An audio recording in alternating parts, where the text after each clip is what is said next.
my good friends. How are you today?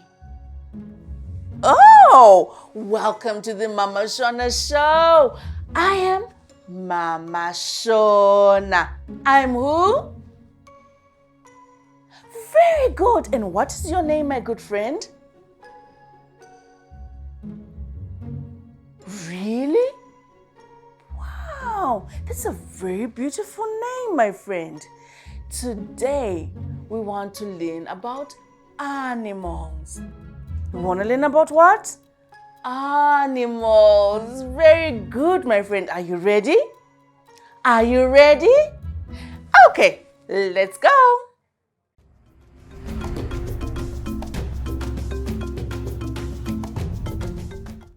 Moroi shamwari dzangu, maswera sei, kwakuri sei kuchikoro nhasi? Very good shamwari dzangu. Ndinokuchikamidzai zvekare pa Mhamha Shona show. Ini ndinonzi Mhamha Shona. Ndine shamwari dzangu Tatenda. Moroi shamwari dzangu. Na Tendai. Hello my friends. Ndinovimba kuti muri kumba ikoko muri kudzidzira ende muri kudzidzisa vamwe handiti, nekuti Mhamha Shona vanogara vachiti chii? Kudzidza hakuperi. Learning never ends. Very good shamwari dzangu. Nhasi tikuda kudzidza pamusoro pemhuka. Pamusoro pechi? Mhuka. Nechirungu Tendai tinoti chii? Animals. Very good. Muchishona tinoti mhuka, muchirungu animals. Anditi? Yeah. Very good, shamwari dzangu. I'm so ready to learn about animals in Shona. All right, Tendai, and you, Tatenda? Ndikutodawo kudzidza Mhamha Shona. All right, shamwari dzangu. Tisati tadzidza pamusoro pemhuka, toda kumboimba karwiyo kuti timbozunguza muviri, handiti? Yeah. Very good. Tendai, handi karwiyo kedu kaikaya, uri kukaziva ndi? Yes, Mhamha Shona. Unogona kutivambira? Yes. Very good. Tivambire tinzwe Tendai.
kasong kedu kakachinakidza handiti?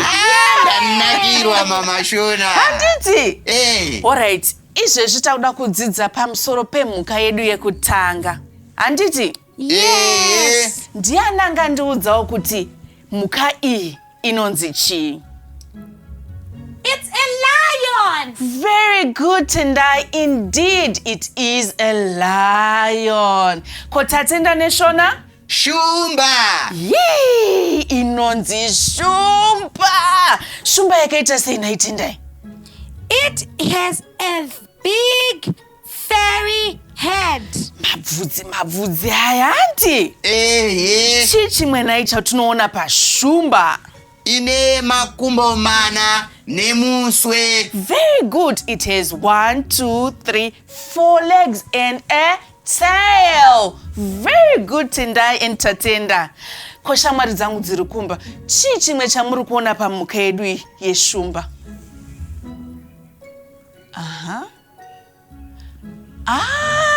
Very good, shamwari dzangu, ende munogona. Chimbozvombererai maoko.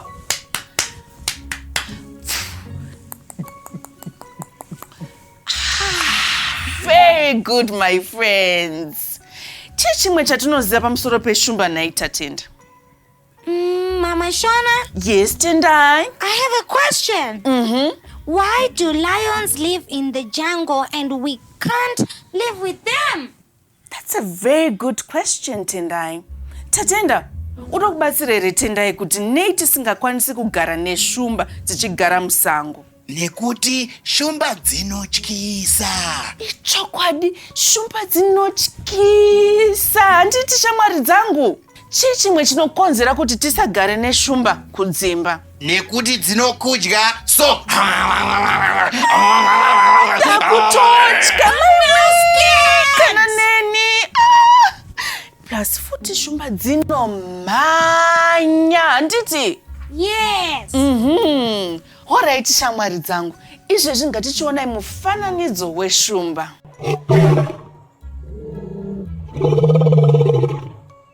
Izvezvi takuda kuimba ruri rwiyo rwacho, handiti? Very good. Tarisai mukati. Shumba inoruma. Tarisai mukati. Shumba inoruma. Tarisai mukati. Shumba inoruma. Bobobo zai rakaora, pinda mukati. Kasong kanonakidza kaMhamha Shona. Tichadzidza futi handiti kamwe? Very good. Alright, shamwari dzangu. Izvezvi takuda kuenda paimwe mhuka inogara musango. Ndiani angandiudza kuti mhuka iyi inonzi chii? Inini. Tatenda? Nzou. Very good. Inonzi nzou. Inonzi chii? Nzou. Nechirungu toti chii, Tendai? An elephant. Very good. Inonzi elephant. Kana kuti chii neshona? Nzou. Ndiani angada kundiudza kuti nzou kana kuti elephant yedu yakamira sei? Shamwari dzangu dziri kumba? Very good. Ko Tendai? It has the color gray. Very good. Inonzi pfumbu neshona kana tichiti grey nechirungu. Handiti inonzi chii? Pfumbu neshona ko chirungu? grey. Very good, shamwari dzangu. Chii chimwe chamungada kundiudza chinowanikwa panzou? Inini. Yes, Tatenda? Ine nzeve hombe sedza Tendai. That's so mean. Ine nzeve hombe asi dzaTendai dzinenge diki mbijana panenze nzou. Handiti? Alright, chii chimwe shamwari dzangu dziri kumba? Very good. It has a long trunk. Ine mhino yakaita sei? Yakareba. And Nzou has a huge trunk. It is a huge trunk indeed. What else? Ine makumbo mangani? Mana. Very good, Tatenda. It has 4 legs. Anditi? Yes. Very good, shamwari dzangu. Alright, shamwari dzangu. Ndiani ada kundibatsira kuimba rwiyo rwedu rwenzou? Inini. Okay. Ndichatanga ndichiti give me an N. Imutodaira kuti chi? N. Anditi? Very good. Give me an N. N. Give me a Z. Z. Give me an O. O. Give me a U. U. What do we have? Do.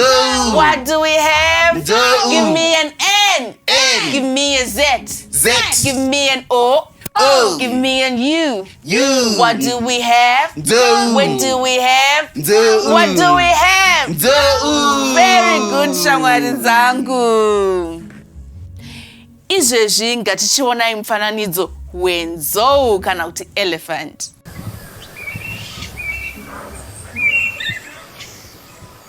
Alright, shamwari dzangu. Izvezvi takuda kuona mhuka dzinogara nevanhu. Ndiani angada kundiudzawo kuti anoziva mhuka ipi inogara nevanhu? I know. Yes. A chicken. Very good. Ndinayo panapa. This is a chicken. Neshona Tatenda tinoti chi? Huku. Very good. This and that is the correct sound. Tinoti chicken kana kuti huku. Ngatiti huku. Huku. Ngatiti futi. Huku. Very good, shamwari dzangu. Huku dzinowanika paprazi kana kuti pamba. And dzinokandira mazai. Ndiani anofarira mazai? Inini. Alright, Mama Shona. Yes, Tendai. My grandmother gave me a chicken when I visited her last year. Wow, inga zvako shamwari.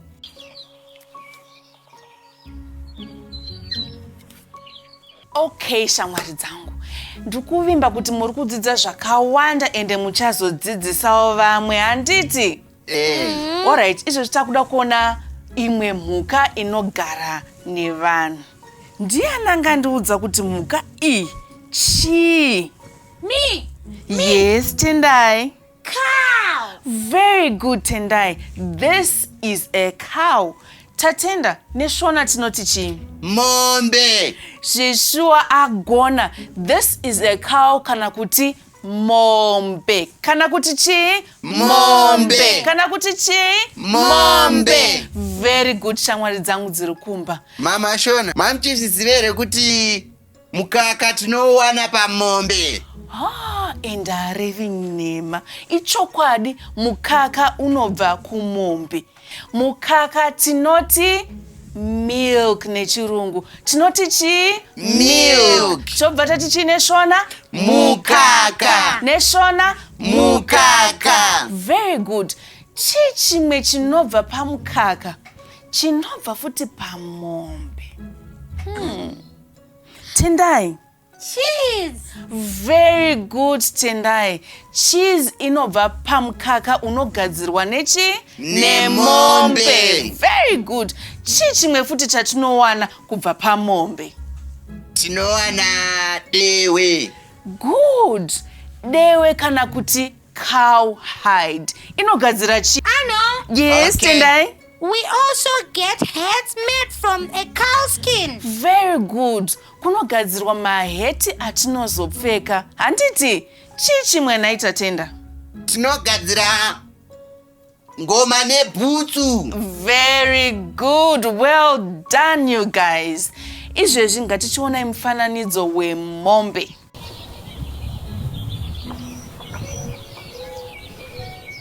Alright, shamwari dzangu. Izvezvi takuda kumboona mumwe mufananidzo. Mobva mandiudza kuti chii ichocho, handiti? Yes. Ngatimboonai. Alright, shamwari dzangu. Ndovimba kuti maona, manzwisisa kuti chii. Ndiani angandiudza kuti chii? Imhuka yipi iyo yaona?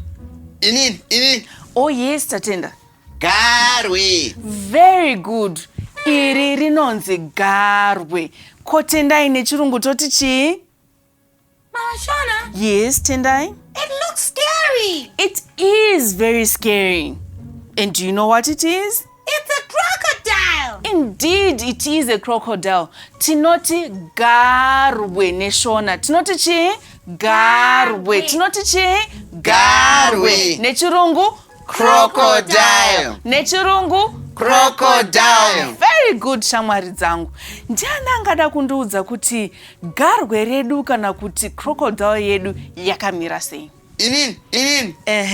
Rine muswe murefu. Ichokwadi, muswe wacho wakareba. Handiti? Yes. Ko Tendai? A crocodile has 4 legs. Very good. Ine makumbo mana. 1, 2, 3, 4. Very good, Tendai. Chimwe chamungada kundiudza pamusoro pegarwe? Inini. Rinogara mumvura. Very good. Uyezve rine ruvara rwatakambodzidza, ruvara rwemashizha. Handiti? Kana kuti zerere. Handiti? Very good, shamwari dzangu. Izvezvi ngatichiitai chiperengo chegarwe. Ndiani agadzirira? Magadzirira here? All right. Give me a G. Give me an A. Give me an R. Give me a W. Give me an E. What do we have? Garwe. What do we have? Garwe. What do we have? Garwe. Give me a G. Give me an A. Give me an R. Give me a W. Give me an E. What do we have? Garwe. What do we have? Garwe. Well done, my friends. That was so super. Okay, shamwari dzangu. Izvezvi takuda kuenda kumhuka yedu yechipiri inogara mvura. Ndiani angandiudza kuti iyi inonzi mhuka ipi? It's a fish. Well done, Tendai. Indeed, it is a fish. Neshona tinoti chiinai, Tatenda? Hove. Tinoti hove. Tinoti chi? Hove. Zvekare? Hove. Very good, shamwari dzangu. Ndiani angada kundiudza kuti hove yakambomira sei? Mama Shona. Yes, Tendai? Fish swim in the water. Very good. And eat small things. Very good. Indeed. Hove inogara mumvura. Ichidya chikafu chepai? Chemumvura. Very good, shamwari dzangu. Ko Tatenda? Hove inoraramira mumvura. Very good. Hove ikabuda mumvura inobva yaita sei? Yafa. Shame. Alright, shamwari dzangu, ngatichiona mufananidzo wechi? Wehove. Very good.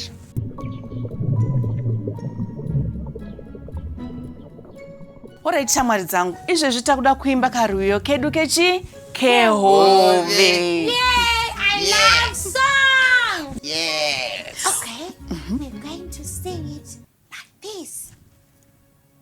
The fish in the river like to eat. The fish in the river like to eat. The fish in the river like to eat. What do they like to eat? Let's sing together. The fish in the river like to eat. The fish in the river like to eat. The fish in the river like to eat. What do they like to eat? Weeds. The fish in the river like to eat. The fish in the river like to eat. The fish in the river like to eat.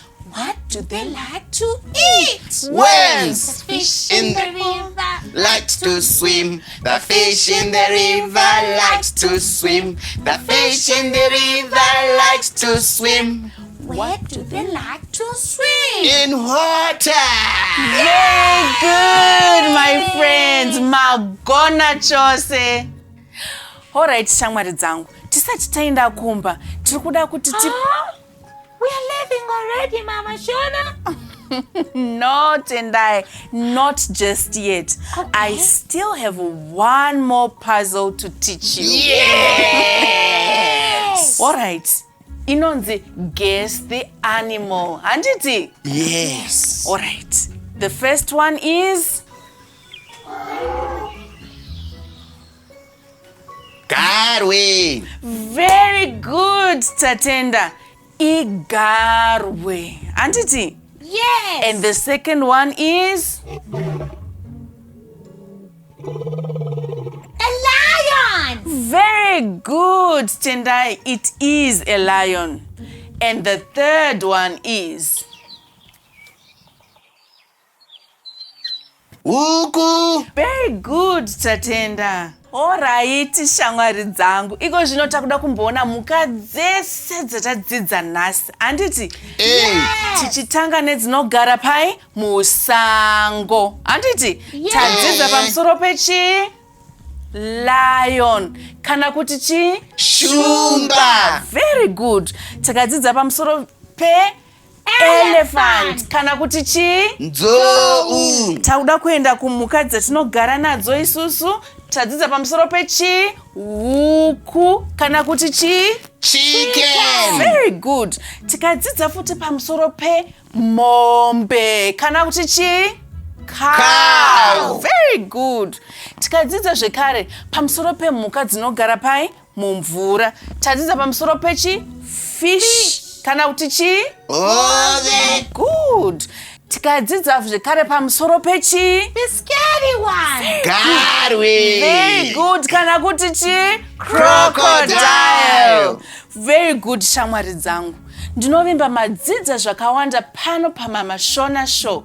And muchadzidzisawo vamwe kumba ikoko nekuti kudzidza hakuperi. Learning never ends. Bye bye, shamwari dzangu. Bye.